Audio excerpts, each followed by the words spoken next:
Pues sí, entonces bueno, para que veáis que sobre todo que la unidad del dolor, el problema es que cada vez, o sea, la sensación que tengo es que en las unidades de dolor cada vez es más difícil acceder.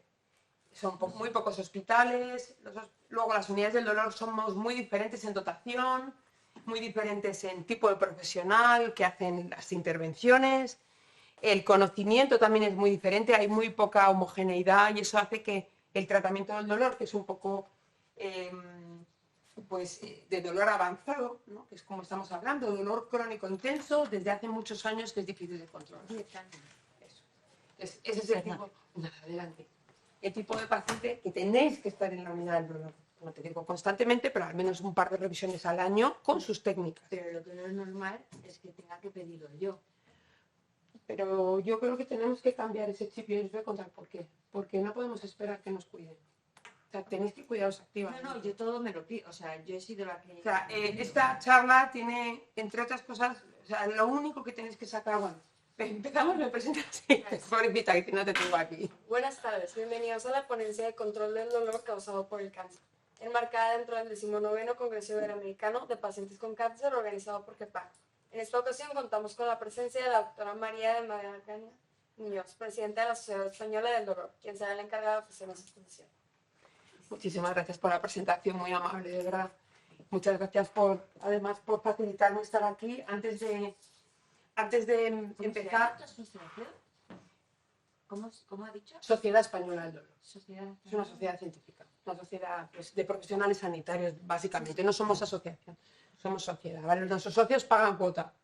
Y luego tenemos reconocimiento ministerial, tenemos cuentas auditadas, somos una organización sin ánimo de lucro. Entonces, nosotros realmente lo que tratamos es de homogeneizar un poco la profesión, la superespecialidad de dolor entre distintas profesiones sanitarias, mejorar la formación de nuestros profesionales y obtener el reconocimiento de la comunidad social y de la comunidad gestora, política y sanitaria, ¿no? Pero ahí va todos los tipos de dolores, no solo dolor de cáncer, ¿o sí? Todos. Todos. Lo que pasa es que especialmente el dolor en cáncer, y se va a entender por qué, porque el dolor de cáncer probablemente es, sobre todo cuando es crónico, es uno de los dolores más complejos de tratar, porque al final se superponen patologías, problemas y lesiones, entonces al final hay que tratarlo todo. Por eso esa complejidad hace que necesite un tratamiento específico, como lo que es dolor-enfermedad, ¿vale? Entonces la charla se va a dividir en varias partes. Vamos a hablar de tipos de dolor. Si los que habéis venido otros años, la charla cambia algunas cosas y hay novedades, pero realmente mi intención es que sepáis cosas parecidas, es decir, que remachar los conceptos y luego además es una charla larga, es decir, hay momentos que vais a desconectar, pasa porque son muchos conceptos teóricos, hay cosas que nos interesan, otras que os hará así una alarmita.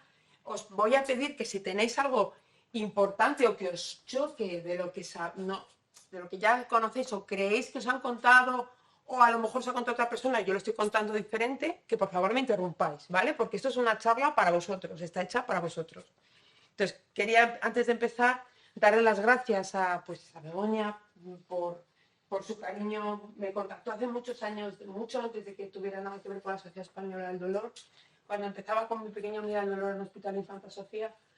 Y bueno, pues tuve la suerte de que me contactó, le gustó nuestra página web, teníamos una web de información a los pacientes, me contactó por correo electrónico, pues esto sería 2016 o 15 o por ahí, hace un mogollón.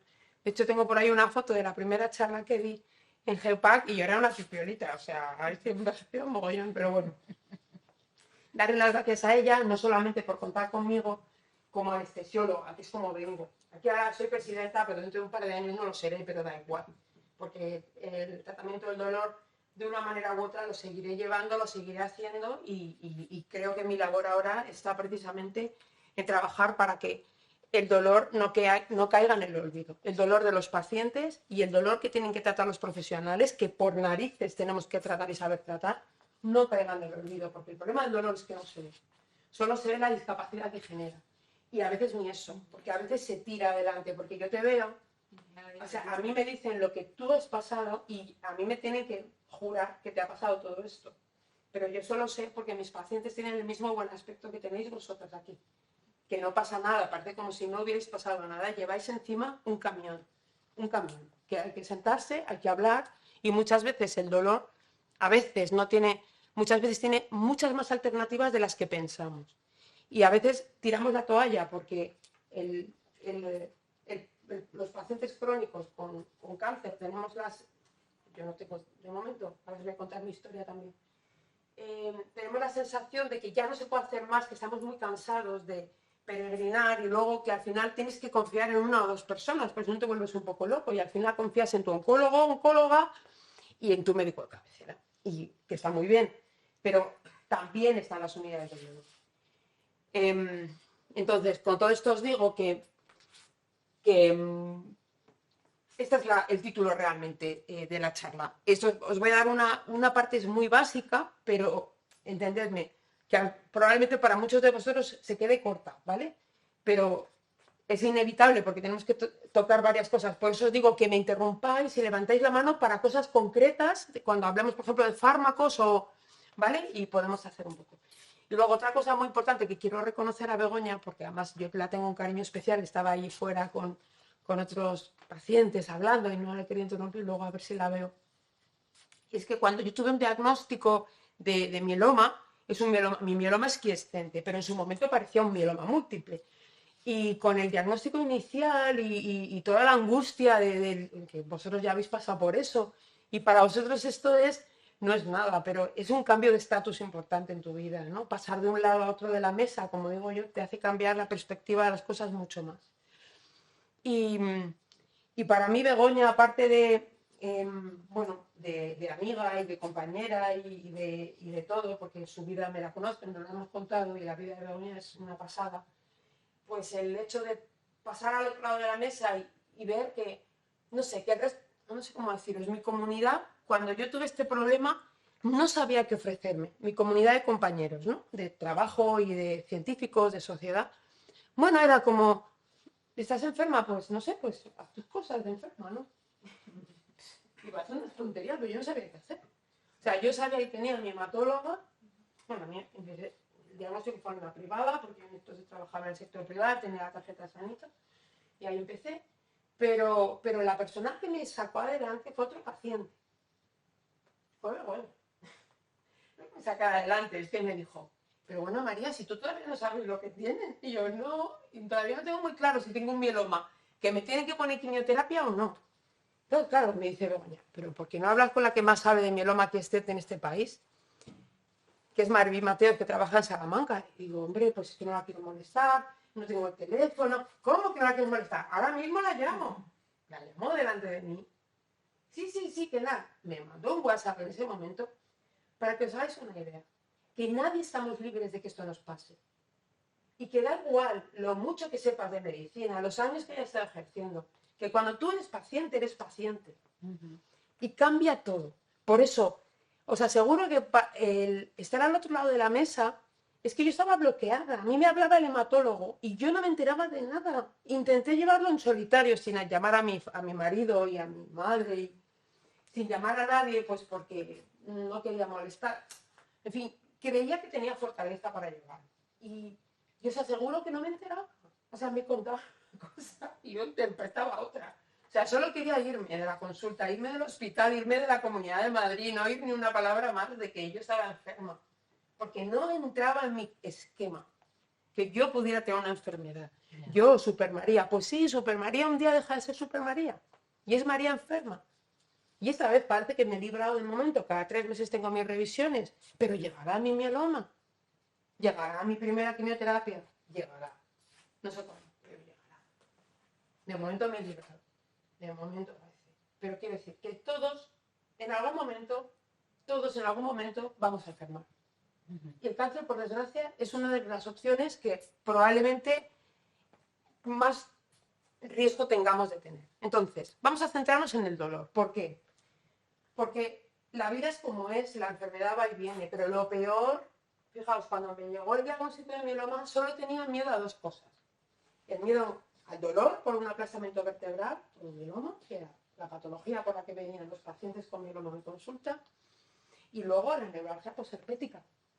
porque sabía que con los quimioterápicos que te producen aplasia medular para luego hacerte el trasplante de médula autólogo, lo que te produce es una inmunosupresión brutal que pese a todos los pesares, aunque te pongan aciclovir profiláctico, tienes un riesgo importante de tener una reagudización de tu herpes. Entonces yo no tenía miedo a morirme, yo no tenía miedo al mieloma, yo tenía miedo al dolor del mieloma, que sabía que era horrible y sabía que los pacientes estaban con fentanilo muchísimo tiempo, hacían muchísima tolerancia y nos las veíamos y deseábamos para ir bajando, subiendo, trabajando con esa medicación para mejorar. Te quedas dormida, pero si no, un momento tal, paramos No, y hacemos sí. un poco, sí, Esto es habitual. ya lo sé, Pero imagino. son segundos, ¿eh? Ya lo sé, no sé, pero bueno. Anyway, bueno, vamos a lo que vamos, que es que me enrollo mucho. Bueno, que sepáis hasta qué punto estamos todavía, porque diréis, bueno, vale, María, vamos a centrar en el dolor. Entonces, hablando de tipos de dolor, todos sabemos lo que es dolor, ¿vale? Bueno, pues que sepáis que el dolor como tal tiene una definición científica, es una percepción o una sensación desagradable, tanto una sensación como una experiencia emocional desagradable relacionada o similar a relacionada, sí, adelante, por favor, con una lesión tisular. Es decir, no necesariamente implica que exista una lesión tisular, ¿vale? Es decir, no tiene que haberla. Y en esta definición de 2020 de la IASP, que es nuestra Biblia, la IASP es la Asociación Internacional para el Estudio del Dolor, que es el capítulo internacional que engloba sociedades científicas como la Sociedad Española del Dolor, como la Federación Europea de Sociedades Científicas Relacionadas con el Dolor y otras, ¿de acuerdo? Entonces, esa definición de dolor incluye un montón de cosas que os he traducido al español, no os preocupéis, no lo voy a poner ahí en pequeñito. Sí, no, quería, porque es muy bonita la imagen, pero está en inglés y prefiero que trabajar los conceptos frase a frase, ¿vale? En español. Entonces, lo más importante, la primera definición ya os lo he contado, ¿vale? Es una sensación desagradable asociada o parecida a un daño tisular, no necesariamente tiene que haberlo, real o potencial, ¿vale? La experiencia dolorosa es lo que el paciente refiere que es dolor. Ya está, no hay otra realidad. Entonces, esto significa que nosotros tenemos que tener la conciencia de que si nosotros decimos que duele, duele. Pero es que el profesional que nos está viendo tiene que tener la conciencia y la certeza de que si duele, duele. Y que no se juzga, no se pone en tela de juicio. Y esto es lo que nos cuesta. Porque, a ver, es inevitable que haya un juicio de valor frente al dolor ajeno, porque no lo estamos padeciendo nosotros. Entonces, volvemos a lo de siempre. El dolor no se ve. Tú puedes tener un dolor de 8 o 9 sobre 10 de manera habitual. Y que no se note. Y que no se note, que hasta que no te lo preguntan, tú no lo digas. Y es así, pero no. El que no se note, que no lleves un cabestrillo, que no lleves un andador, que no lleves una silla de ruedas, no invalida tu discurso del dolor. Y eso tenéis que tenerlo clarísimo, ¿vale? ¿De acuerdo? Y esto lo dice la IASP, no lo digo yo. Y que tampoco se mide de una manera objetiva. Hay métodos de medida, claro que sí, pero son siempre subjetivos, porque estamos hablando de lo que tú refieres como dolor, ¿vale? Entonces, claro, el dolor es una experiencia subjetiva, evidentemente, la información relativa al dolor es subjetiva. Vamos a tocar algún estudio y alguna referencia bibliográfica acerca de que sabemos que el dolor agudo y crónico tiene una visualización cerebral real en estudios con resonancia magnética funcional y con un tipo de PET scan, que es otro tipo de prueba de imagen con radiomarcadores. Es decir, que realmente el dolor tiene un sustrato anatómico visible. De hecho, se están haciendo multitud de trabajos para valorar los patrones cerebrales de dolor entre distintos cuadros. Por ejemplo, no es lo mismo el de dolor lumbociático, el dolor lumbar irradiado a pierna, por ejemplo, cervicobraquialgia o neuropatía diabética, por ejemplo, con fibromialgia. Son dibujos cerebrales diferentes. También, seguro. Vamos, son 10 años de dolor. Seguro que has centralizado el dolor. Sí, ¿Verdad sí. que es por eso? Sí, claro. Es que yo lo he dicho a la doctora. Digo, Por supuesto no que es puede por ser eso. que mis nervios hayan reventado de Tu tanto sistema dolor. nervioso central no puede con tanto. Claro, Entonces me interpreta han- todo como dolor. Eso es. ¿Sabes que me lo han dicho? Dice, porque yo pensaba que era algo así, y pedí que me dieran un reumatólogo.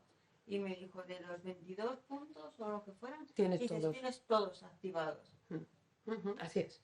Entonces, bueno, ahora si queréis luego pasamos un poco Por eso, entonces es importante que tengáis claro que el dolor es siempre una experiencia personal influenciada por cosas individuales de cada uno, sobre todo factores biológicos de nuestra enfermedad. Tengo un mieloma, el patrón de dolor de mieloma es dolor por fractura ósea, que eso es biológico en sí, de la historia natural de la enfermedad, pero también psicológico. María ha dejado de trabajar como médico, ha tenido que pedir una baja, ha dejado de tener ingresos para su familia y tener una carrera profesional. Esto es factor psicológico, porque es una ansiedad que está asociada a la enfermedad. Y social, por supuesto. Dejas de tener papel en la familia, dejas de salir, porque tienes una enfermedad, no puedes hacer lo que el grupo de amigos o la manera de relacionarte cambian totalmente. Y eso forma parte del cuadro de dolor. Por eso esa valoración biopsicosocial es importantísima. Se hace de facto, lo que pasa es que de momento seguimos con un abordaje muy biológico del dolor, muy de el origen, la lesión, el tratamiento, tipo de dolor básico, el tratamiento farmacológico o intervencionista. Luego la parte psicológica, por desgracia en el Sistema Nacional de Salud, os diré que está, no digo abandonada, pero prácticamente, porque las listas de espera para que te vea un psicólogo como 2 años para una consulta, son cosas que es de locos. 5 minutos. O 5 minutos, efectivamente. Y bueno, social, pues depende un poco de cada comunidad autónoma, del problema que tenga de salud que se pueda estar generando. Que el dolor y la nocicepción, que es la vía patológica de generación del dolor a través de una lesión de un tejido, son fenómenos distintos y no intercambiables. Es decir, no siempre tiene que haber una nocicepción para que haya dolor, ¿vale? Hay muchas cosas que seguimos sin saber. Por eso digo que todo esto, como a estas alturas no se sabe, pues es que no es tan fácil.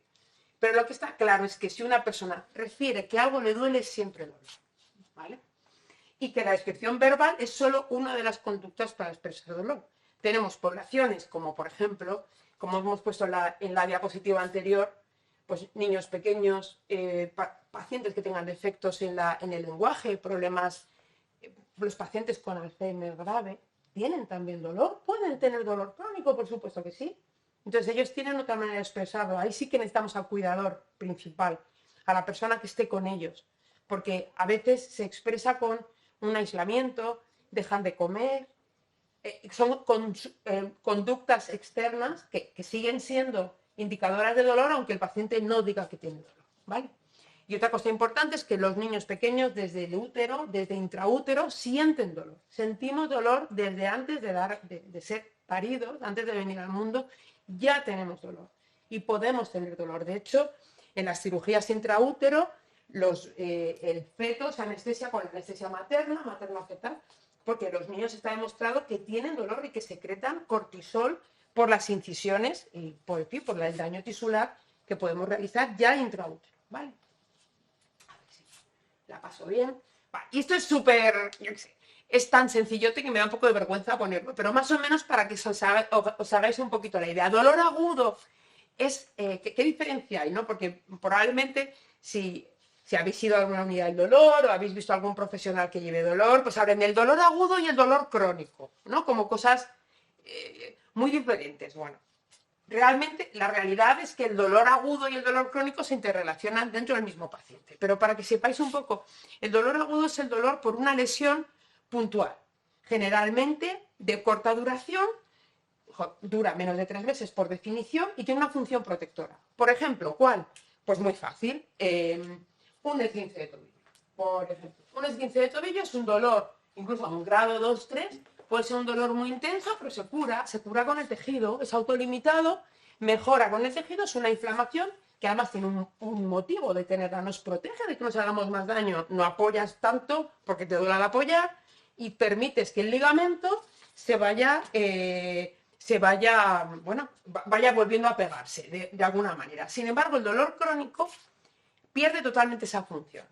Pasan los 3 a 6 meses de tiempo suficiente para que la lesión se cure tisular, que teóricamente lo puede producir, y persiste en el tiempo. No tiene ninguna función protectora. Lo único que hace es fastidiar. ¿Por qué? Pues porque ahora mismo ya te da igual. A mí me duele el estómago porque me ha hecho la gastrectomía. ¿Pero por qué te sigue doliendo el estómago si te han hecho la gastrectomía y no tienes ahí nada? Bueno, pues porque probablemente de la propia gastrectomía se han generado una serie de neuromas y tú tienes esa sensación de tener un estómago doloroso, cuando realmente, como una especie de miembro fantasma, algo parecido, que se llama dolor por desaferenciación. Eso es un tipo de dolor crónico. No te sirve para nada, está perpetuado en el tiempo, lo podemos modular, curar es difícil, pero sí que se puede modular mucho a la baja, ¿vale? Y es lo que consideramos dolor enfermedad, ¿vale? Que no es el dolor agudo. El dolor agudo es tipo un esguince de tobillo, un apéndice, una cirugía de apendicitis, pues lo mismo. Fácil, se cura a lo largo de semanas, generalmente en un par de semanas ya empieza a mejorar. Y se trata generalmente con antiinflamatorios, opioides, mejora. En el dolor crónico, ¿funcionan los mismos fármacos? Sí, pero hay que añadir más cosas. Vale, genial. Y estas todavía más diferencias entre el dolor agudo y el crónico. Bueno, el dolor agudo viene de repente, generalmente es el resultado de una lesión, una cirugía o algo parecido, dura unos meses y se alivia cuando la causa se trata. En el dolor crónico nada de eso funciona, viene gradualmente, generalmente es el resultado de enfermedades que son difíciles de tratar o de diagnosticar, dura más de 6 meses y es difícil encontrar un alivio completo. Mirad, estos son los tipos de dolor de los que vais a ir a hablar en consultas, ¿vale? Lo primero que quiero que conozcáis, porque son los más facilitos, es el dolor inflamatorio. El dolor inflamatorio lo llamamos dolor nociceptivo. ¿Por qué?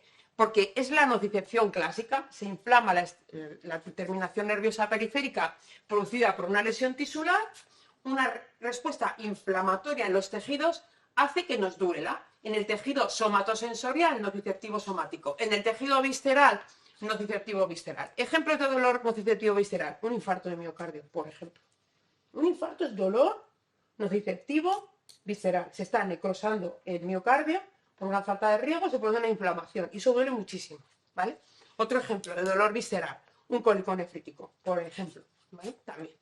Dolor nociceptivo somático, el que queráis, pues desde un hematoma o una contractura en un tejido muscular, un aplastamiento vertebral, que lo hemos comentado antes, un dolor lumbociático por un pinzamiento de una hernia discal, ¿de acuerdo? Dolor neuropático, ya aquí empieza un poquito más de complejidad. El dolor neuropático es un dolor que se produce porque el sistema nervioso no funciona bien. Ya está. Sobre todo el sistema nervioso que vehicula la sensibilidad, ¿de acuerdo? Ejemplos de dolor neuropático, lo hemos visto antes, el dolor somático que pinza el nervio, por ejemplo, una hernia discal que puede producir el dolor inflamatorio en la zona lumbar, con una lumbalgia, y luego, si se pinza el nervio ciático, producir una radiculopatía, ¿vale? Un dolor radicular, un dolor de distribución L5, pues hasta el pie, incluso. Hay gente que no puedes apoyar hasta que no pasan unos días o no te dan medicamentos, ¿de acuerdo? Dolor neuropático. Otro muy característico, neuralgia del trigémino.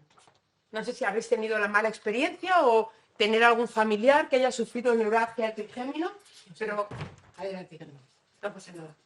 La neuralgia del trigémino es uno de los dolores neuropáticos que no se olvidan una vez lo ves en consulta, porque es que es horroroso, es un dolor brutal, va en crisis, las crisis aparecen de manera espontánea o cuando el paciente mastica y a veces la exposición a la luz, a la exposición al frío también lo puede desencadenar. Hay muchas causas que pueden pinzar o irritar el nervio trigémino, otras veces son causas crónicas, también puede pasar. Como os hacéis una idea que este tipo de dolor, aunque puede ser agudo, como algunos ejemplos que hemos puesto, la mayor parte de condiciones que generan dolor neuropático son crónicas. Neuralgia de trigémino, polineuropatía diabética, lumbociatalgia crónica, que generalmente es como cuando da la lata y tienen que consultar. El dolor mixto es el combinado entre nociceptivo y neuropático, ¿de acuerdo? ¿Vale? Y el dolor nociplástico, pues ahí vamos a la madre del cordero. El dolor nociplástico es aquel en el que la nocicepción está alterada. ¿Esto qué significa? Los circuitos del dolor, todos de arriba abajo, están alterados, de manera que cualquier estímulo sin evidencia de daño tisular o somatosensorial, es decir, todo funciona bien, teóricamente, te hace un electromiograma, miembros superiores e inferiores, está todo ok, resonancia cerebral, ok. ¿Qué te pasa? Que te duele todo. ¿Qué te pasa? Que te da el agua y te duelen las gotas, que te aprietan y te duele, que tienes una fatiga que no te puedes levantar de la cama y has dormido mal, pero es que además no recuperas. Y luego, además de la fatiga y del dolor, pues a veces se asocian otros síntomas. Pues a veces puede haber ansiedad, depresión, comórbida, que es como llamamos, asociada al cuadro, y que es lo que llamamos como pues, fibromialgia. Estamos describiendo un tipo de dolor nociplástico, que no es el único, ¿vale? Tenemos también otros, el dolor regional complejo tipo 1, también es un tipo de dolor nociplástico, que es la enfermedad de Sudeck, si os suena. Habéis mucho en redes sociales, que, bueno, el Sudeck Day, bueno, y hay varios cuadros, pero para que veáis la multiplicidad de cuadros dolorosos a los que nos tenemos que enfrentar, ¿vale? Son muchísimos, y cada uno tiene una respuesta diferente a la medicación. Por desgracia, en España, además, como veis, el barómetro del dolor crónico se hace a finales de 2022, ¿vale? Es una encuesta telefónica y online. En población española, de los 18 a los 85, me parece. Sí, 85, aquí está. A los 85 años. Los mayores de 75, en vez de encuesta online, tenían encuesta telefónica. Pues por si acaso las destrezas no eran tan buenas a nivel informático, pero bueno, era una encuesta en la que se pretendía conocer cuál es la prevalencia del dolor que duraba más de 3 meses, es decir, crónico, lo hemos visto antes, ¿no? Dolor crónico dura más de 3 meses. En la población española te preguntan y, oye, ¿tú tienes dolor? ¿Cuánto tiempo llevas? 1 mes, 2 meses, 3 meses. Vale. ¿Y qué parte te duele o qué diagnóstico tienes? ¿Qué consecuencias has tenido? ¿Cuál es tu género, tu sexo? ¿Qué edad tienes? ¿En qué trabajas, no trabajas? Y con eso se elabora este estudio. Entonces, lo que se vio es que en España el 26% de la población tenemos dolor crónico. No, yo no tengo ahora mismo, pero podríamos tener dolor crónico. O sea, el 26% es más de la cuarta parte. 8 millones casi, ¿no? De personas. Una barbaridad. Que el 30% de las mujeres y el 21% de los hombres. Que la edad media de un paciente con dolor crónico en nuestro país es 51 años, 5. Vamos, en la flor de la vida. No hay más que verte. 52 que tengo yo. O sea, ya soy más vieja que la media. Que la duración media del dolor es casi de 7 años. Brutal, ¿no? Volvemos a lo mismo. Esta es una edad laboral en general. Impacto en el trabajo. El último año ha recibido una baja laboral casi el 29% de los pacientes que referían tener dolor desde hace 3 meses. ¿Vale? La mayor parte de ellos, ellas, porque está claro que tiene género mujer, ¿no? El dolor crónico.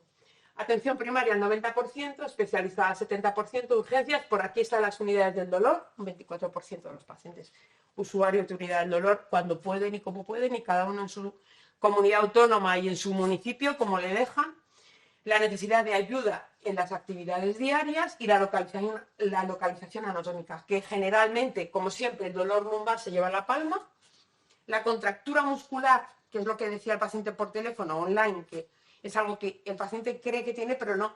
Esto no se cotejaba con informes reales de los pacientes. El paciente refería lo que tenía, ¿vale? Entonces, es que yo tengo contracturas, pues eso puede ser cualquier cosa, ¿no? Desde un problema en una articulación del hombro, de la cadera o de la columna, de cualquier lugar. Dolor cervical 46%, artrosis, osteoporosis, migrañas, hombros. Pero fijaros, hasta el 27%, casi un tercio de pacientes, referían no saber cuál era su diagnóstico de dolor. Muy fuerte. O sea, es que... Pero el problema no es que el paciente no lo sepa. No. Es que no se lo hemos dicho nosotros. Que no está escrito en ningún lugar. Pero porque no se ha llegado al diagnóstico. Efectivamente, que nadie se le ha dado un diagnóstico, que tiene informes de urgencias, de atención primaria, pero de origen desconocido. Como, bueno, mire, yo le digo que a mí me duele mi contractura y me duele la lumbar, pero yo no sé muy bien qué tengo. Esto es una vergüenza, menos mal que sean pequeñitos. Porque vamos, o sea, esto para nosotros nos deja a la altura del betún, pero no solo eso, sino que el 22% de los pacientes padecen depresión, importantísimo dato, y casi un 28% padecen ansiedad, relacionado con el dolor crónico, o sea, que poca broma. No solamente es el impacto laboral, la pérdida de ganancia, la pérdida de papel, la pérdida de...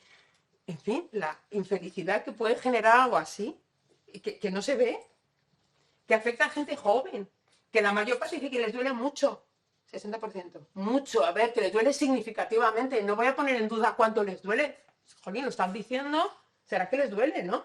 Si no, no lo dirían, que es una encuesta telefónica, no ganan nada por decir lo que duele, ¿no? O deja de doler. Total, que esto es la realidad del paciente con dolor en general, no relacionado con cáncer. Pero yo, perdonaros, lo voy a decir, aunque el dolor por cáncer es especialmente tratable y es especialmente cuidable y necesariamente tendría que tener un tratamiento especial, y yo creo que de momento en los hospitales mejor o peor se tiene, es decir, los pacientes que no tienen una historia de cáncer están aún peor tratados y su dolor se invalida mucho más. Eso ya os lo digo, ¿vale? Como digo, al final nos da igual que sea por... Lo que nos importa es que duele. Lo que ocurre es que el cáncer te genera una enfermedad en un momento joven en tu vida, mucho más joven de lo normal, que ya te limita y te determina el resto de tu existencia. Y tienes muchas más probabilidades de acumular episodios potencialmente dolorosos o lesivos que se van acumulando. Porque aquí a ti nadie te libra. Si me tienen que hacer, por ejemplo, me hicieron para el diagnóstico del mieloma, que insisto que todavía no me he empezado a tratar, 2 punciones de médula, porque no tenía claro. En la primera me rompieron una faceta, aquí, que me sigue doliendo. En la segunda ya no me dolía la faceta, pero yo estaba aterrada, perdonadme, o sea, es que era como, pero ¿por qué yo? Porque si yo estaba bien, pero ¿qué hago aquí? Si igual se han equivocado, de verdad, pensaba este tipo de cosas, pensaba en huir. Y no tenía todavía el diagnóstico, ni he empezado con el tratamiento, y ya me queda un dolor. Y no es nada, es una chorrada que se me pasa de vez en cuando, no es un dolor de verdad, no es ninguna cosa. Pero ya el propio diagnóstico te implica una técnica. Por supuesto, una biopsia también tiene posibilidad de secuela. Mis pacientes con cáncer, que han tenido cáncer y que llegaron a la unidad por cáncer, el cáncer lo tienen olvidado, si están en remisión. Si el problema son las secuelas que les ha dejado el cáncer de las narices. Son por las que siguen yendo al médico, por las que tienen los tratamientos. Hombre, alguna inmunoterapia a veces hay que seguir manteniendo y tomando y tus revisiones. Pero lo que te amarga, lo que te obliga a ir al médico y a revisar, es que te duele. Por eso digo que en todos los pacientes con cáncer, por desgracia, vamos a tener dolor en algún momento de nuestra existencia. Especialmente cuando la enfermedad se pone a putear, evidentemente. ¿no? Eso toda la cabeza nos viene. Y que evidentemente la mayor parte de los pacientes, y os diré, no solo con cáncer, sino a las que se hace caso al dolor, van mejor que cuando no se hace caso al dolor. Parece una chorrada, pero poner interés y agresividad en el tratamiento hace que los resultados sean mejores. Ya ahora vais a ver cómo además el dolor aparece desde el diagnóstico. Desde el diagnóstico, el dolor procedimental, dolor postquirúrgico, porque en la propia biopsia a veces nos tienen que operar. Mastectomía, nodulectomía, lo primero es cirugía, ¿o no? Después, la primera quimioterapia, que ya te puede estar generando, en el caso de la mama, por ejemplo, sin irme más lejos, ya una polineuropatía, con un acorchamiento en pulpejos de los dedos, en plantas de los pies, ¿de acuerdo? Por taxoles, por ejemplo, que ya te deja a veces hasta sensación como dolorosilla, como de escozor, acorchamiento doloroso, ¿vale? Esto forma parte del proceso doloroso. Luego nos curamos. Si por lo que sea tenemos una recidiva en una vértebra o en algún otro lugar, el dolor que te genera en esa zona. Y luego, por supuesto, si tenemos la mala pata de no mantenernos en remisión completa toda nuestra vida, pues evidentemente, si el tumor, la enfermedad tumoral, el cáncer se pone muy agresivo, evidentemente va a generar dolor. Pero fijaos, este dolor creo que en general está mejor controlado. El dolor final, el dolor paliativo, está mejor controlado. El problema es el dolor cuando estamos bien de salud, de todo lo demás, que es el que peor controlado está. Entonces, parece un sinsentido, pero es la realidad. Por eso es importante tratarlo en todo momento, tratarlo desde el principio al fin.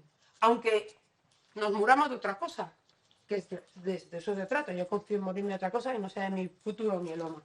Pero no lo sé. Dependerá de la agresividad con la que me vengan. No tengo ni idea de lo que me va a pasar. Pero lo que sé es que quiero vivir bien. Lo que sé, como todos nosotros, es que todos queremos vivir bien. Queremos vivir con la mayor salud posible y, desde luego, con una calidad de vida aceptable y razonable, ¿no? Que es de lo que se trata. Vale.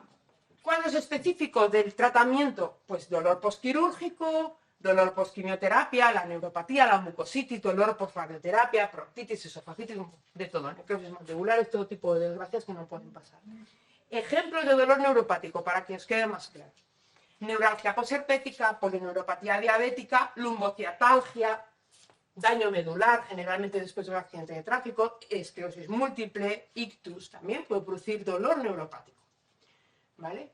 Los más frecuentes por cáncer, las inducidas por quimioterapia, las neuropatías inducidas por quimioterapia, las compresivas por el propio cáncer y la postcirugía. Pero como veis, dos de ellas están directamente relacionadas con el tratamiento de la enfermedad. Por eso es importante quejarse y ser pesado y no confiar en que el sistema nos va a responder, porque es que no responde. Y yo lo tenía todo a favor. Y perdonadme, tuvo que venir Begoña Barragán a llamar a una hematóloga. O sea, que me vea. O sea, de locos. Pues no, es que es la realidad. Tenemos el mejor sistema de salud del mundo, pues yo lo pongo bastante en cuarentena. No está mal nuestro sistema de salud, pues es muy mejorable. Bueno, hablando de dolor neuropático, es que este estudio, que es del 2022, que lo sacó adelante la Fundación Grunenthal y estaba GEPAC implicado, por eso lo traigo, que está muy bonito. Fijaos, el 88% de los pacientes sabe poco o nada sobre el dolor neuropático oncológico. O sea, esto no se sabe, ¿no? Que esto puede pasar. Bueno, pues puede pasar. Y es un dolor raro y muchos pacientes no consultan por eso. El dolor neuropático en pacientes con cáncer, mirad, Grunenthal patrocina a EFIC y a Pain Alliance Europe, ¿vale? Que son dos entidades que son muy importantes a nivel de movilización europea de políticas sanitarias para pacientes con dolor. Nosotros dentro de la Sociedad Española, tanto EFIC como Pain Alliance, que es una asociación de pacientes con dolor, es la única europea que hay, ¿vale? A nivel europeo, son las encargadas de llevar adelante un proyecto que se llama SIP, Societal Impact of Pain, Impacto Social del Dolor. Es un proyecto que pretendemos hacer, lleva muchos años, pero bueno, ya sabéis, estas cosas van lentas, y no es nada fácil, pero bueno, se trata de hacer cambios reales a nivel del Parlamento Europeo que los países miembros de la comunidad, de la comunidad europea tengan necesidad y obligación de adoptar el reconocimiento de los diagnósticos de dolor, su baremación en la discapacidad. ¿Qué es esto de que yo con dolor crónico primario, dolor nociplástico, a mí no me lo pueden reconocer? ¿Por qué no me pueden reconocer que a mí me duele todo y tengo una fibromialgia? Oiga, que esto está descrito en los libros de medicina.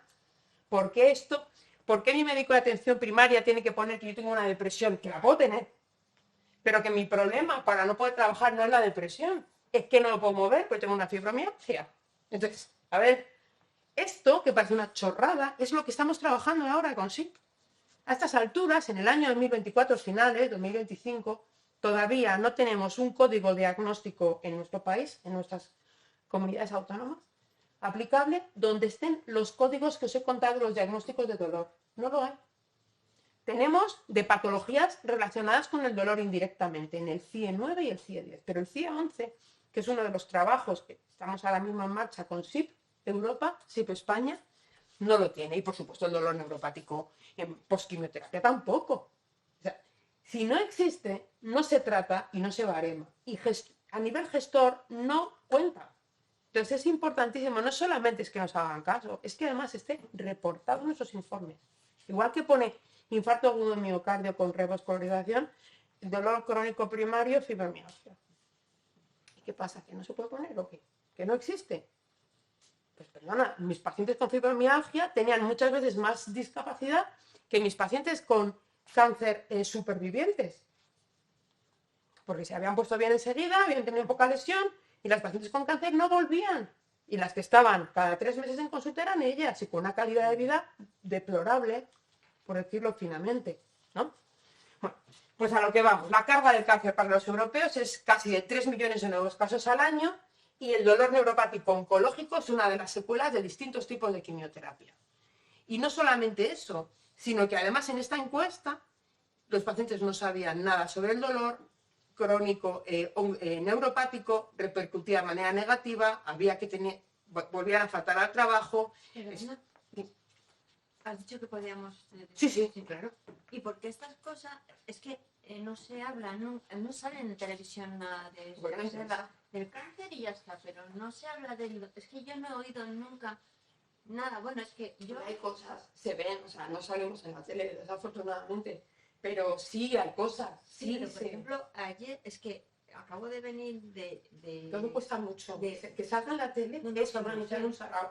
Que vengan políticos que quieran venir. Que Sí, estamos, sí, o sea, sí. buscar esa financiación, que en eso estamos. Pero es que ayer No vinieron, es fácil. ayer vinieron políticos. Y yo ahora acabo de hoy acabo de venir de la otra la otra ponencia de cáncer gástrico. Y bueno, es que teníais que haber estado Qué oyendo pena. a la consejería. A Diciendo la que todo, consejera, que todo claro, fenomenal. yo le pregunté y bueno, le dio la vuelta a lo que yo pregunté y como que todo está... Muy bien, eso lo doy siempre. Pero es que acaba de hablar Ana Ruiz Casado, que es oncóloga, y bueno, pues ella evidentemente no piensa como la política, y Claro que tú no. no estás pensando como ella. Entonces, ¿por qué no los profesionales no podéis hacer nada contra lo que hablan, contra lo que realmente ellos están imponiendo cuando nosotros, porque los pacientes, por más que lo decimos, Hombre, nosotros en los foros en los que estamos con políticos y los políticos tienen menos vergüenza y hablan como si no pasara nada, sí que nos revolvemos. Lo que pasa es que eso no lo sacan. O sea, eso están hablando, o sea, lo ven. Pues el otro día que estuve en mayo, el día de la fibromialgia, también había una consejera de consejera hablando de lo bien que se trataba el dolor. Y claro, solo tuve que sacar el barómetro del dolor. O sea, con eso y la situación de las unidades del dolor pues es que quiero decir que canta, ¿no? Y nada, y como si no, que cuando no quieren, o sea, que ellos vienen a contar su historia, luego se van rápido, nunca se quedan al debate, ¿no te fijas? Vienen corriendo, inauguran, llegan a las 11, se van a las 11:20 y no, las preguntas da igual, si es que les importa, que no, o sea, les importa su trabajo, yo no digo que no, pero piensan que no es algo que ellos vayan a poder resolver. Por eso es tan importante asociarse. Sociedades de pacientes, asociaciones de pacientes, sociedades científicas. Es importante las asociaciones. ¿Por qué? Porque al final acumulas recursos y con esos recursos asignas grupos, organizas reuniones, pagas una agencia que organice un sarao para que invitar a los políticos al cambio del Código Internacional de Enfermedades, porque esto que viene de Europa, que se derriten cuando dices algo de Europa, y ya voy, yo. Eso es lo que queremos. Atraerlos, porque para que se hable del dolor, que el dolor no sea como así. No, estos están. La salud mental, sí, también. Afecta a la salud mental, también. Pero el dolor es dolor. O sea, no quitar el valor al dolor. Igual que, como hemos dicho antes, el dolor al final de la vida, gracias a Dios, cada vez es más difícil tener un mal cuidado. Es difícil que no haya un cuidado paliativo para nosotros. Es difícil no acceder. es muy duro vivir toda la vida con dolor. Y eso pero lo peor es vivir cuando puedes vivir bien, no tener esa asistencia. Ese es el problema, porque ¿qué más te da si ya te quedan 3 días? Pues muy bien, pues te pondrán de todo, gracias a Dios afortunadamente, pero eso ya te da igual. Has vivido una vida, ¿cómo has estado? Pues mal, estarás muy bien 3 meses, pero si el resto de tu vida has estado mal, pues que no tiene sentido, ¿no? Pero bueno, para que veáis todo este impacto, ¿de acuerdo? Que evidentemente en esta encuesta los pacientes además, pues se quejan un poco de que a veces los oncólogos no lo diagnostican o no, pero también os digo que es un poco injusto decir eso, porque el oncólogo yo creo que hace lo que puede y yo he trabajado con muchos oncólogos, de todo tipo de condición, con muchos rangos de edad y de categoría, y os digo que están hasta arriba y van a lo que van, que es que no haya recidiva, el receptor de la célula, la quimioterapia, la inmunoterapia, cómo hacer que entres en un ensayo, que entres en otro, que no te afecte, que no tengas toxicidad. Tienen tanto en la cabeza, pero los tienen que salvar, o sea, nos tienen que salvar. Los hematólogos también, oncólogos y hematólogos. Y claro, a ver, entiendo que para ellos es difícil centrarse en el dolor, a no ser que uno venga fatal. Y luego, para nosotros, como pacientes, nos sabe mal quejarnos. ¿Por qué? Sí, en general. Porque, joder, me ha curado. Es que me ha hecho la gastrectomía. Gracias a él estoy fenomenal, o a ella, no voy a andar aquí con mis rollos de que me duele todo. Sí, pero eso el primer año y el segundo, pero ya el tercero ya no te vale. Vale, pero no todo el mundo piensa así. Hay gente que piensa que es mal paciente por hacer eso y no lo dice y se calla. Y luego va al médico de cabecera y no puedo más, es que tal, mándame. Por eso es importante tratar de que el cuidado continuado relacionado con el cáncer vaya aparte. Es decir, que el oncólogo lo revise, lo supervise del ok, pero que lo lleve a otra parte del hospital o de primaria, que lo lleve otra persona, porque el oncólogo tiene muchas otras cosas. O sea, quiere decir que esto merece un especialista aparte. Eso quiero decir. ¿Vale? Bueno, las conclusiones de este estudio es lo que veis. ¿Vale? Y que el dolor en cualquier superviviente del cáncer, desde luego, indica que hay que volver a hacer una reevaluación, que los supervivientes que desarrollan dolor pero sin tener una reactivación del cáncer, el dolor ha de ser tratado igual que en otro paciente que no tenga cáncer, ¿de acuerdo? Y que es fundamental pues identificar los factores modificables de estilo de vida y psicosociales, es decir, lo que nos rodea, que pueda ser cambiable o mejorable para que se evite esa cronificación del dolor.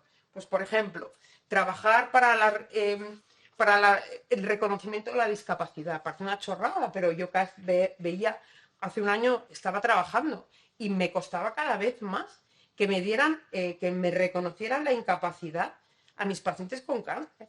O sea, era brutal. O sea, hasta tenía que decirles que no se maquillaran. Hasta ahí llegamos. No, a mí, yo he estado 6 años Que sí. luchando por la incapacidad y me dijeron, Pilar, No es vayas que maquillada. como vas así, No ¿cómo vayas te- así. Pero ¿cómo? Ya, pero es muy fuerte que tú tengas que justificarte así. Oye, Es que mira, lo yo soy que- así, lo no único que tengo que me engañar queda- a nadie. Lo único que me queda es reconocerme haciendo esto. Ya. O sea, porque no tenés... O es que les imprimí los informes y salió así un taco.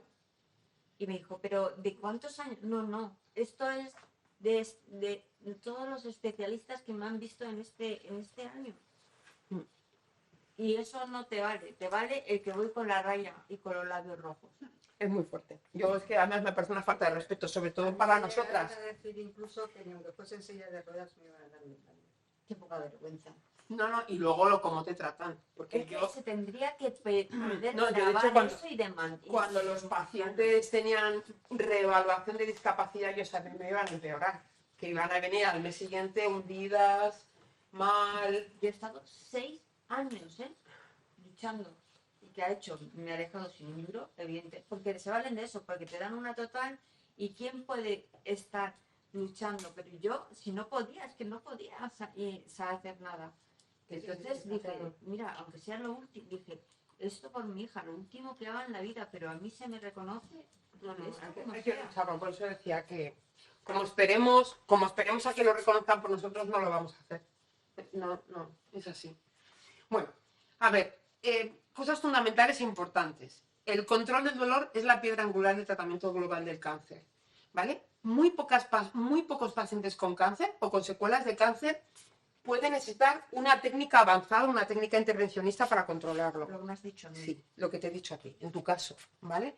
La mayor parte de personas, se habla de un 80-90% de personas, con tratamiento farmacológico puede estar bastante aceptablemente bien. ¿Vale?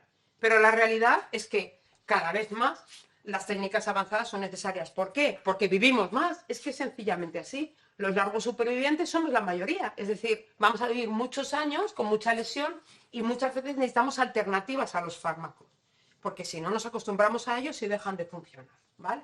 Y es muy importante que tengáis en la cabeza también que un buen control del dolor mejora la supervivencia en todos los estadios del cáncer, desde el diagnóstico hasta el final. Cuanto mejor controlado tengamos el dolor, más viviremos, no solo mejor, de vida. más viviremos. ¿Por qué? Pues porque el encamamiento es un riesgo. Si tú no sales de la cama porque no puedes por dolor, eso te genera una serie de consultas secundarias con otros especialistas, hospitalizaciones, técnicas, intervención, que probablemente te estén generando un riesgo mayor de no salir del hospital durante un tiempo. Y eso tiene también ese riesgo de, quiero decir, es un problema, ¿cómo decir?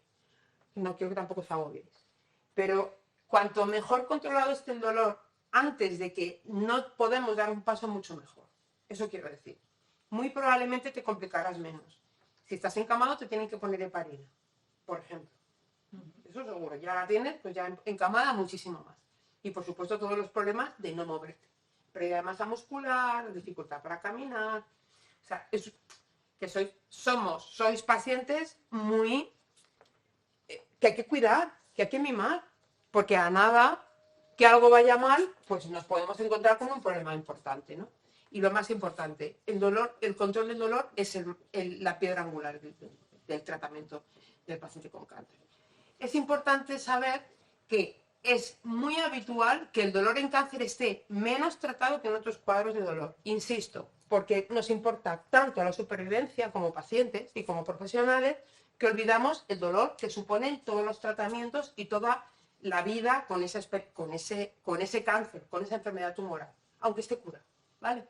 Aunque esté en remisión total, ¿de acuerdo? Entonces, ese mal control del dolor es la norma y es fundamental en la habilidad diagnóstica clínica para ver estos mecanismos del dolor, los mecanismos que pueden estar generando dolor. Escuchar mucho al paciente. Y para poder escuchar al paciente, los pacientes nos tenemos que quejar. O sea, si no hablas, no te van a preguntar. Se da por sentado que estás bien. ¿Tiene buen aspecto? Está bien. No. Mira, pues no, porque me duele aquí, me duele allá, me duele todo desde hace 2 años, antes no me dolía todo. O sea, es un poco, sí, no hace falta, no sé, se puede decir con amabilidad, pero estás diciendo exactamente lo mismo. Vale, pues vamos ahora a centrarnos en medicación, ¿vale? Voy a contaros un poquito todos los escalones analgésicos que utilizamos en unidades del dolor y en general, en todas partes, en atención primaria, especializada, en todas las atenciones, ¿vale? Esta escalera analgésica de la OMS se desarrolló para el tratamiento del dolor por cáncer terminal, ¿vale? Esto quiere decir que no sois vosotros, ni yo, ni la inmensa mayoría de pacientes con dolor crónico no están en un momento terminal, ni muchísimo menos, ¿de acuerdo? Con lo cual, esta escalera que lo que trata es de analgésicos no opioides, antiinflamatorios, paracetamol, metamizol, no mejoro el dolor, opioides menores, no mejoro el dolor, opioides mayores, no mejoro el dolor, más opioides, más opioides, más opioides, más opioides. Efectos secundarios da igual, más opioides, más opioides, más opioides, más opioides. Sabemos que esto a largo plazo no funciona, ¿vale? Funciona a corto plazo. 2 semanas, 3, 4, mes, más o menos. Entonces va muy bien. ¿Por qué? Porque la esperanza de vida es nula, el paciente no va a salir y es confort puro y duro. Te dura un poquito, un poco más, un poco más, un poco más, un poco más.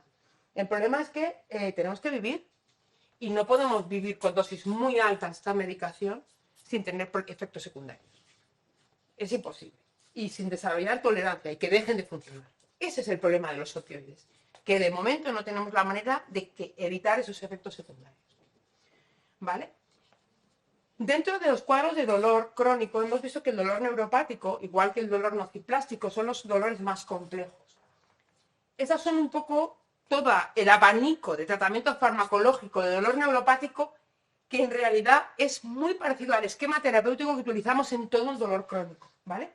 Que es empezar en primera línea de tratamiento con fármacos antiepilépticos y antidepresivos, que son los famosos coadyuvantes, que antes ha salido en un circulito en la diapositiva anterior, ¿vale? Que estaba aquí, los coadyuvantes.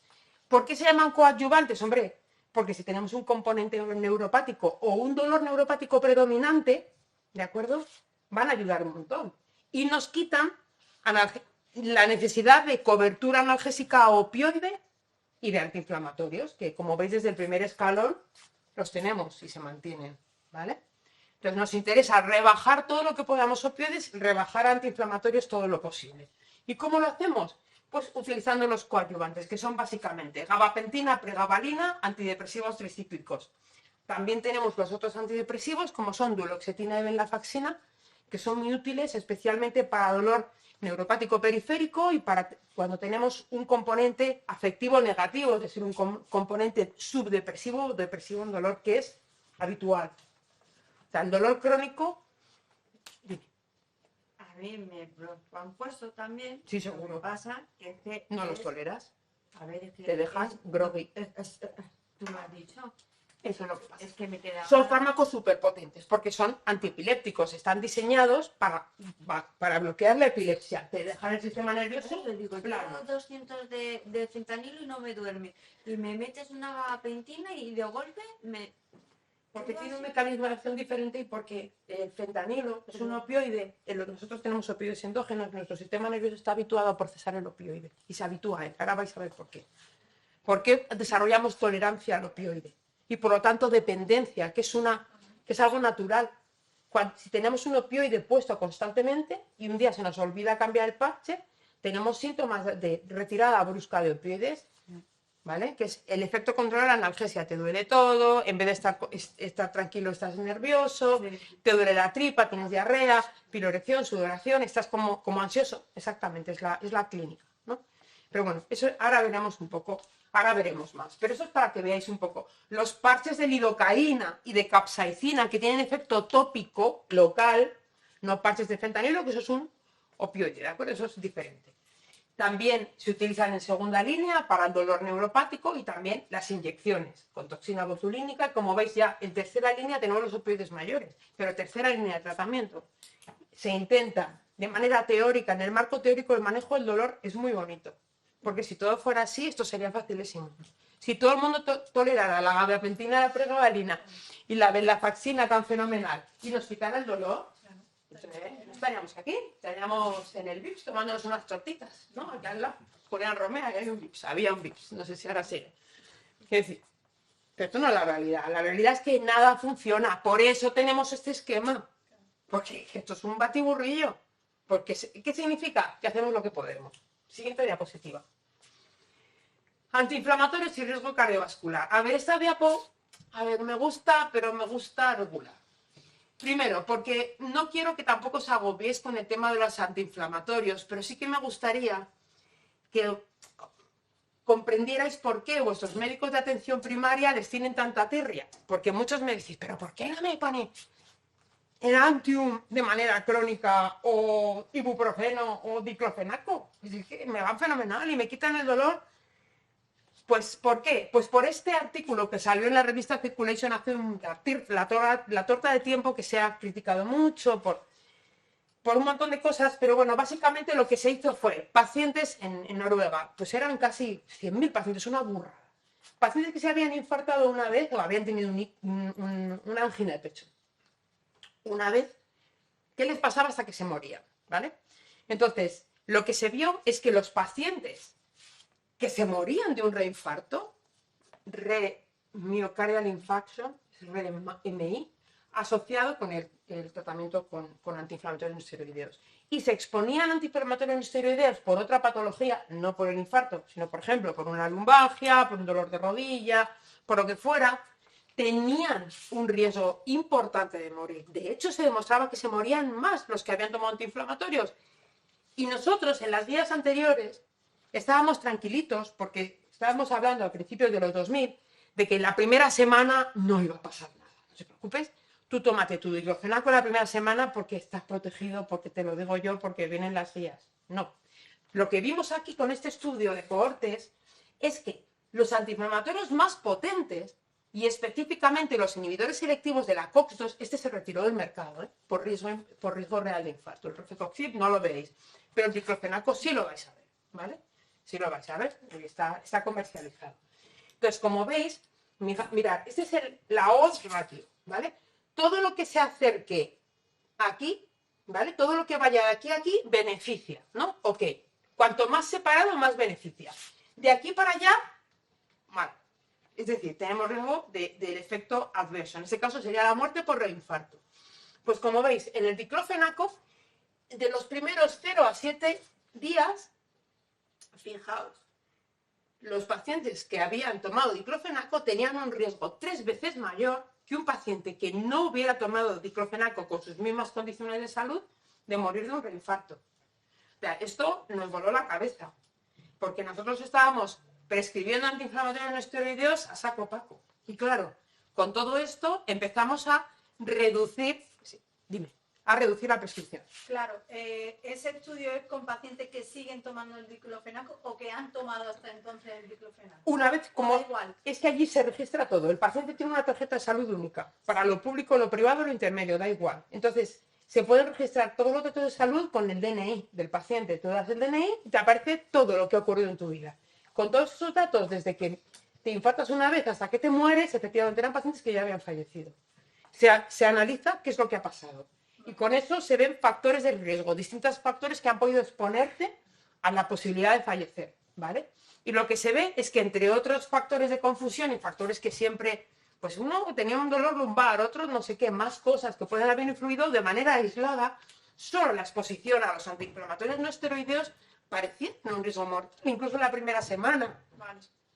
¿Y esa exposición a través de alguna vía concreta o lo incluye todo? Es decir, No se mete, no se mete, da igual. La exposición a la droga, y además es que el diclofenaco, vamos que sí. Claro, que no es, por ejemplo, me ha dado un infarto, para ahora de tomar diclofenaco y ya estoy libre. No. Protegido. No, lo que pasa es que hay que diferenciar, porque por ejemplo el naproxeno, excepto a lo mejor quizá un poquito peor en la primera semana, en general se acerca bastante al eje de ordenadas. Esto significa que no es dañino, naproxeno, ¿vale? Naproxen, Vimovo, no es tan dañino para el riesgo cardiovascular, produce otros problemas. El naproxeno, úlcera gastroesofágica, por ejemplo. Naproxeno. Pero, por ejemplo, el ibuprofeno, bueno, pues la primera semana muy bien, luego, bueno, conforme íbamos aumentando el tratamiento, parecía que tenía un poquito más de riesgo, ¿no? Parece que los más seguros, ahora lo veréis, son los naproxeno y luego también el desquetoprofeno. Lo que pasa es que no hay datos. Esto es una revisión sistemática que se hizo en el año 2014, que es la última que encontré, en la que veis que los riesgos de mortalidad siguen siendo muy altos para diclofenaco y para rofecoxib, que ya no existen en el mercado. ¿No? Sí, 2014, es muy antiguo. Porque no se han vuelto a hacer más. Es súper antiguo. Conclusión de la FDA. A dosis de tomar cuando necesito, de no prescripción, ¿vale? Del ketoprofeno y por lo tanto del desquetoprofeno, que no tenemos datos, y de naproxeno y ibuprofeno, el riesgo cardiovascular parece menor en dosis de no prescripción, cuando me tomo uno de tanto en cuando. Pero todavía es un riesgo observable en algunos estudios. Conclusión.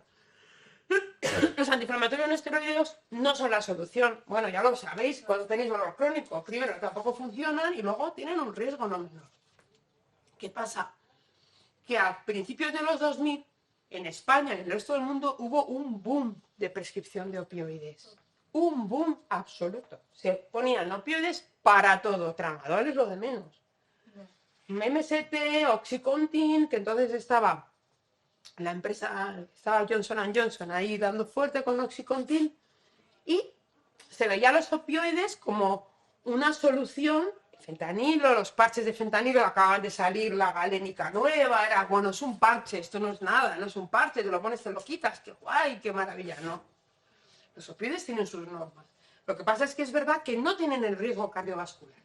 Tienen otros efectos adversos, pero no te vas a morir de un infarto. Entonces, hombre, al final, a largo plazo, dices, bueno, pues manejándolo parece una opción más segura, ¿no? Que se nos muera el paciente de un reinfarto.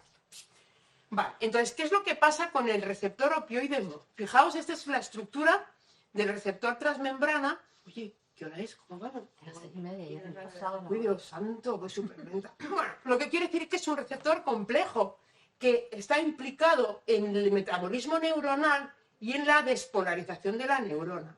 Hablo del opioide, ¿vale? El receptor MO.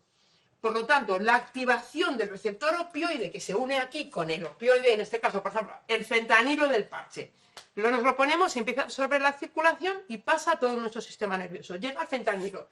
El fentanilo se acopla a ese receptor con 7 dominios de proteína transmembrana y lo que produce es una depolarización celular. Por lo tanto, una analgesia, porque la neurona deja de funcionar y deja de eliminar neurotransmisores excitatorios. Está guay. Sí. El problema es que a largo plazo esto implica una proteína que no es añadido, que se llama beta-arrestina, por lo cual el opioide, cuanto más estimulado esté el receptor MO, cuanto más estimulado esté por el opioide, más se insensibiliza. ¿Esto qué significa? Que deja de funcionar. Y para que el opioide nos funcione, necesitamos sintetizar a nivel nuclear muchos más receptores, con lo cual nuestra neurona se vuelve vaguísima y súper necesitada de opioide.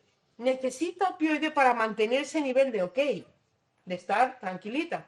Y cuando le falta se pone muy nerviosa y se activa el sistema contrario. Y esto es lo que se llama tolerancia y dependencia, que son fenómenos totalmente naturales. Son fisiológicos, la tienen los hámsters y probablemente algunos invertebrados también. O sea, no hay que sentirse culpable. porque son cosas que pasan. Si a ti te exponen al opioide, esto te va a pasar. Luego es verdad que los fenómenos de adicción ya intervienen otros mecanismos. Son otro tipo de personas con otros problemas que estos fármacos los utilizan mal. Yo hablo de la buena utilización, con una pauta exquisita y escrupulosamente tal y como está mandada. Todos vamos a desarrollar tolerancia y dependencia a largo plazo con los opioides. Y además, dejan de funcionar tanto. Por eso nos ponen un parche primero y 2 parches después, y 2 parches y medio después. Y si no ponen más es porque pues, se cortan o porque sienta mal tanta medicación en los primeros 24 horas, que es cuando tiene más efecto. Por eso, a largo plazo los opioides ni son la panacea ni son efectivos en todos los tipos de dolor, ¿vale? Pueden ser beneficiosos en algunos tipos de pacientes. Pacientes con cáncer y con dolor intenso, generalmente utilizamos opioides mayores a dosis altas. Y quien diga lo contrario, miente. Y no hay una alternativa ahora mismo razonable. O sea que lo que te pasa a ti, nos pasa a todos. Es decir, esto es así, ¿vale? Nos pasa. Es fundamental una buena formación y actualización en su uso, porque el problema que tenemos en España es que opioide que se prescribe, opioides que se mantiene, aunque cambie el dolor. Y esto es lo que debería ser diferente. Tendríamos que tener pautas de prescripción para evitar el acúmulo, porque entonces al final, si empiezas con un parche de 25, lo normal es que pases a 50, y de 50 a 75 o a 100. Esto es así. Igual que el spray de fentanilo, si Bueno, tiene un rescate. No voy a entrar en eso porque eso da para otra charla, aparte de solo de opioides, que el año que viene la vamos a hacer temática, opioides. Ya directamente, vas a dejar de chorradas y vamos a hacer...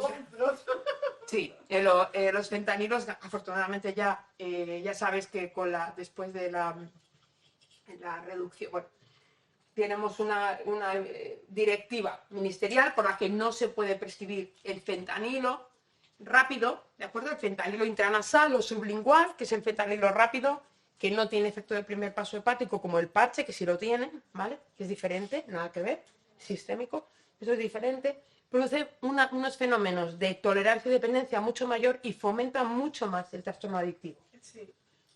Y esto es así. Quiero decir, lo he visto yo Yo tengo de rescate la oxicodona.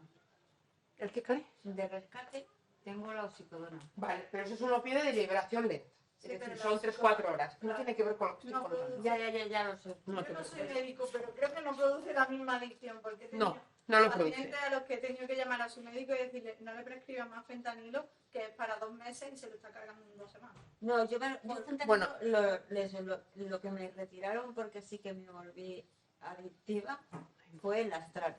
Claro, pues ese es de lo que estoy hablando. El astral sublingual.